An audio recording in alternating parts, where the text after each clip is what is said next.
Scottie Pippen played a few years less than Michael Jordan, was his teammate, and ended up making more than him during his career. Scottie Pippen got paid more money than Michael Jordan as a salary? Yeah, there's probably 150, 200 NBA players that have now made more than Michael Jordan. Yeah, but his own teammate that played in the same era is crazy. I mean, he switched teams and whatever. But yes, during his same era, he played less years than Michael Jordan actually did, and he made more money.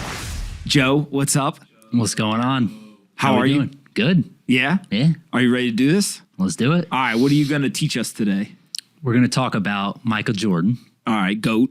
GOAT, yeah. Is he the greatest of all time? Probably. I don't, there's an argument, but probably, yes. And, but he's also an incredible businessman. All right. He turned $94 million in salary into $2.5 billion net worth today. He's the richest. He got paid $94 million throughout his entire playing career as salary. Yeah, so we'll run through it, but he is the richest athlete of all time. He's got the highest net worth of any athlete in history. And most people don't know this, but it's really been through two business deals in particular. He's done a bunch of them, but two of them have really made up probably 95% of that net worth. So the story is that Michael Jordan was an incredible college basketball player, right? He went to UNC. He won a national championship there. He was the National Player of the Year. He was drafted third overall, I believe, in 1984, that draft pick. And he went to the Chicago Bulls. So he was paid well. Players weren't paid, though, what they are today back then. So throughout his entire career, we have a chart here that pulls up his estimated earnings. And he made between $550K to $4 million for 13 years out of the 15 years he played. So if you look at the chart between 1996 and 1998, there was two outliers there, right? He made $30 million and then $33 million. Everything else is between $500K and $4 million. So there was a loophole that the Chicago Bulls were able to exploit there that allowed them to pay him more and probably closer to his fair market value. But relatively speaking, $94 million is a lot of money, of course. But relatively speaking, he was underpaid compared to other players. So for example, Pippen played a few years less than Michael Jordan, was his teammate, and ended up making more than him during his career. Scottie Pippen got paid more money than Michael Jordan as a salary? Yeah. That's a wild stat. Throughout his entire career. Yeah. I mean, he's not the only one. There's like 100, salaries have changed, of course, now, but there's probably 150, 200 NBA players that have now made more than Michael Jordan made. Yeah, but his own teammate that played in the same era is crazy. I mean, he switched teams and whatever. But yes, during his same era, he played less years than Michael Jordan actually did, and he made more money. So he was relatively underpaid, just kind of how the contracts worked out and whatever. Made $93 million, a lot of money, of course, but underpaid. And the reason why he's been able to turn that into $2.5 billion when people who haven't made or who have made much more than him weren't able to do that is through two deals. So I think most people know about Nike by now. The main kind of summary, heard of it. Yeah, and well, the main summary of the story with him and Nike is that he wanted to wear Converse or Adidas out of college. So he wore Converse in college. Dean Smith was the coach at UNC at the time. He was getting paid about $10,000 a year by Converse to have his players wear Converse. Okay, so there was no NIL back then. Yeah, Dean Smith is getting paid $10K to tell his players to wear Converse. Okay. Yes. So as the coach at UNC, Converse is paying him to tell the players. So he wore Converse in college. All the UNC players did. When he graduated, he wanted to go to Adidas. He's like, I love the three stripes, supposedly. And Adidas didn't want him, though. They had just done a change of ownership. One of the previous owners had passed away, and they were kind of going through some things, and they didn't want to do any of the business deals. So Adidas said no. So they went to Converse. Converse offered them essentially what amounted to like $100,000 per year, which was on par with all the other players were making. Magic Johnson, sorry, yeah, and all the other guys. Converse had all of them, and they were paying them roughly all the same. They offered the same exact deal to Michael Jordan. Michael Jordan asked them, reportedly, what are you going to do with me that's different? And they're no, we're going to treat you just like everyone else. And they thought that was a compliment, right, for a rookie coming in the league. Yeah, we're going to treat you just like Magic Johnson, everyone else. He didn't like that, of course, being Michael Jordan, and told the agent, no, go back to Adidas. Like, let's find a way to make that work. Agent told him, dude, Adidas is not happening, not going to happen, whatever. Nike was becoming popular around this time period in the 1980s, but they were actually going through some financial trouble. They had just reported their first quarterly loss ever, and they were losing market share to some of the other companies. So they were kind of hitting this growth plateau at the time, and they were looking for big-name athletes. The way Nike made its brand, where they were basically just going out and throwing piles of money at all these athletes to sponsor their products. So they were looking to do that with Michael Jordan, too. Jordan wasn't interested, essentially, at first.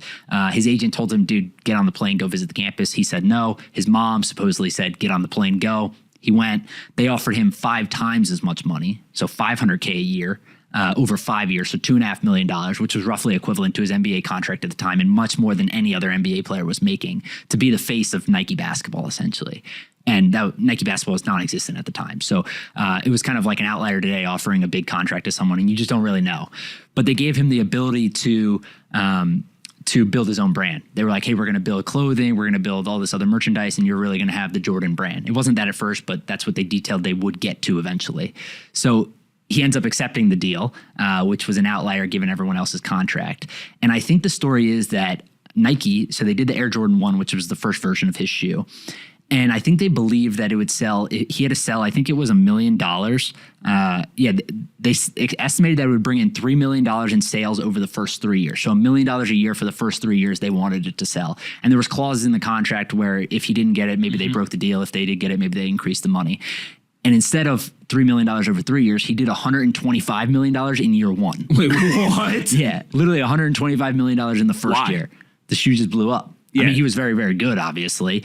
But there's a story that the shoe was banned by the NBA. Nike said wear it anyways because of the colors, and they paid the fine for every game. So it became kind of like this cultural thing. But then he just became a star, right? So he blew up, and he ends up renegotiating that deal with Nike eventually, where today he gets 5% royalty on all Jordan brand sales. So right off the top of revenue, he gets 5% of every single dollar spent. Plus or minus, yeah. Yeah, on everything for the Jordan brand itself. Yeah. That is a wild number. Yeah. And you ready for this? Yeah. They did $4.7 billion of sales last year. He got $150 million of money from Nike last year. Holy shit. He hasn't played in decades, and he's still the highest paid player in basketball. Yeah. Literally. Jordan, Durant, all these guys, he makes way more than them. And we have a chart here, actually, the signature shoes, where it shows how much he made. This is a few years old at this point. I think it's 2020.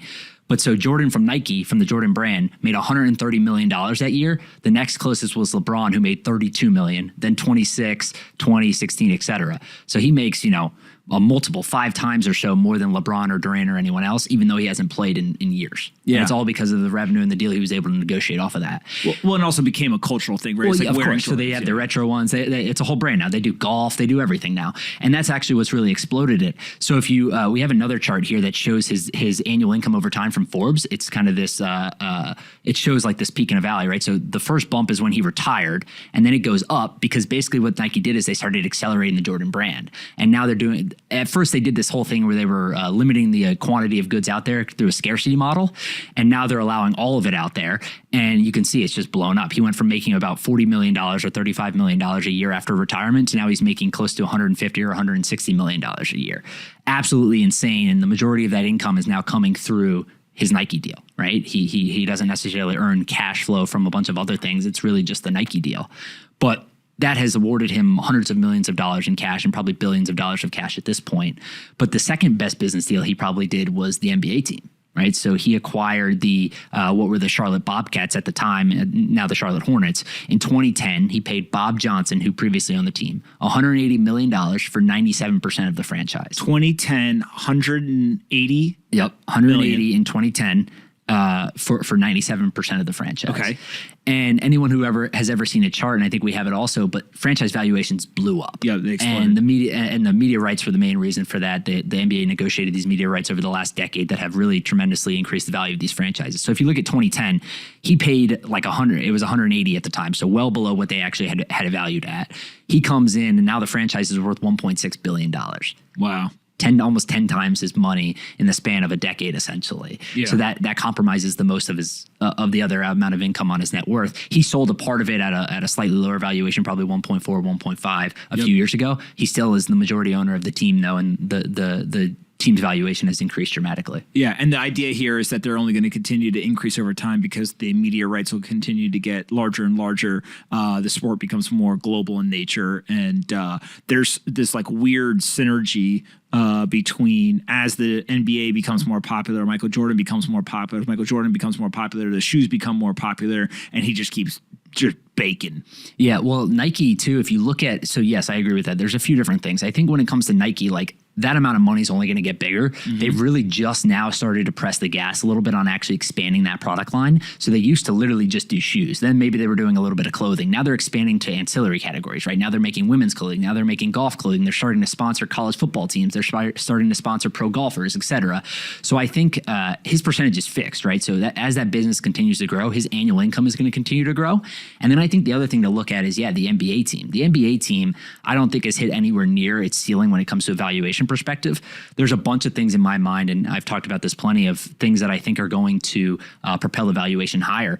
And a lot of that revolves around a few things in particular. One is streaming rights. So I think that the NBA has drastically increased. I know they've drastically increased their media rights over the last decade or two, but ultimately, linear television, the only thing holding it together is live sports. If you look at the broadcast ratings last year, 95 out of the top 100 most viewed broadcasts of last year on cable TV were live sports. So sports are the only thing holding this up, and maybe some news along with it. But ultimately what we're going to see is, as that starts to decline and less people have cable and more streaming services come up, they're going to start paying a lot more money. So if the supply is fixed and the demand increases, the price of these assets are going to continue to rise. I think that's important. And then I think sports betting is another massive tailwind that are going to propel these valuations higher. We haven't even hit, I don't even know if 10%, 15% of what we'll see from like a total dollar amount. And these leagues and these individual teams are going to benefit tremendously from that. Yeah. And Jordan just continues to pull in 5% of all Jordan brand sales as income. And then he's got the team, which really is equity value more so than anything else. Just a little bit of financial performance. Has he done anything else that you're just like, wow, this is like bonkers that he's bought or owns? So he's got a lot of other stuff going on. He has equity in a bunch of tech companies. He owns a part of an esports team. He owns a liquor company, a tequila company. He owns a couple auto dealerships. He had a small stake in the Miami Marlins. I don't know if he bought it with Derek Jeter when Derek Jeter bought in. Derek Jeter sold his, so I don't know if that included his. But he had some exposure to Major League Baseball. And then he actually joined DraftKings board of directors. Oh, right? Really? So I don't know if he... because of his basketball prowess or his gambling experience? Probably a little bit of both. they're like, this guy is a perfect marketing tool for us. But yeah, I mean, he's got connections in the NBA, right? He's obviously a big brand. He can help from like a strategic standpoint also. So I think when it comes down to that, like he'll make plenty of money on other stuff too, just because of who he is and the brand that he's built. But ultimately, like to have 2 deals alone that make you billions of dollars from your career. Now, when you look back on it, they say his net worth is $2.5 billion. It's probably ultimately more than that, given what he's done with Nike and what the team has done also in his equity ownership in there. But he made $94 million. That's less than 5% of his total net worth now came from NBA earnings. That's crazy. Yeah. Well, he also pioneered this whole idea of, while you're playing, build the brand, get the brand to then set up the businesses, own either revenue streams off of the businesses or own the equity of the businesses. And then when you're done playing, you use your playing career really as just like a launch pad for your businesses. And he, probably more so than anyone else, did that to perfection. There's, Shaq and Magic Johnson, et cetera. They own a lot of like franchises and other things, and maybe their star power in the leagues helped them get access to that or strike special deals. But nobody, I don't think, did it like he did. Maybe like Greg Norman, right, in golf or something, but nowhere near the scale at which Jordan has done. Yeah, I think he's probably the blueprint from a licensing perspective for sure. Because if you think about back in the day too, this didn't happen, right? They were all doing essentially cash endorsement deals. You would go sponsor, Gatorade would pay you some cash. Any of these brands, Coca-Cola, whatever, they would pay you money to basically go advertise and let them use your name, image, and likeness in commercials. And that's really what it was. And that's what he did a lot at first too. But then he got this deal with Nike, and Nike really, it benefited both of them tremendously, right? Nike blew up in kind of brand value and attention from when they first signed the deal with Jordan. And it's propelled their basketball division. Now it's the most important basketball division in the world for any company. So you see plenty of players wearing Nike shoes, sure, but Jordan shoes in particular during the NBA season. It's obviously a big youth movement. But the other thing to think about too is like, this isn't even necessarily just about basketball performance anymore, right? To your point, he's built an incredible brand because the actual basketball shoes are a very small percentage of Nike's overall sales, right? It's the clothing, it's the ancillary businesses that they've been able to build off of the Jordan brand that aren't necessarily performance related, right? There's only so many basketball shoes you can sell. It's really everything that comes off of that. And they've turned his line into this kind of cultural movement where everyone wants the retro shoes, everyone wants all the older stuff. And it's really different from anything else out there today. All right, I got 2 questions that we got to go. First is, Mars, was it the shoes? Right? Yeah. I mean, that's an iconic commercial. Yeah. Not only were the shoes a huge part of this, but also just the way that they marketed it, the way that they built him into a cultural phenomena was a huge piece of why he's so successful. Yeah, for sure. All right. Second thing is, where can we send people to find you on the internet? You can go to the newsletter, readhuddleup.com. Every morning, Monday through Friday, newsletter goes out on a sports business topic, readhuddleup.com. And then the podcast, The Joe Pomp Show, on Apple, Spotify, YouTube, etc. Go check it out. All right, and then before we have John come in here, what is going to be your criteria for finding topics? Because I just learned a lot of stuff. Like the wildest thing you just told us was that Scottie Pippen played less seasons but made more in lifetime earnings than Jordan. What is going to be the criteria for the topics you pick to come in and teach us? If I think it's interesting, I'll share it. All right, I like that. I feel like a lot of people are interested in things I'm interested in too, sports, business. Is that because they're interested in things you're interested in, or is it because you're interested in things they're interested in? Both. Oh, so you're calling I just feel yourself... like there's a lot of similar interests, like people want to hear about exactly the stat you just mentioned. They want to hear about how he gets a 5% royalty. I'm sure a lot of people don't know that. Yeah, I didn't know that. Exactly. So if I find it interesting, I'll share it. All right, that's fine. That's John wants you to talk about Jordan's baseball career. We don't need to say anything about that. That tells you all you need to know about it. Hey, it's all right. It's fine. All right, thanks for coming to do this. We'll see you tomorrow. Sounds good. Better bring a good topic. I will. All right, we'll see.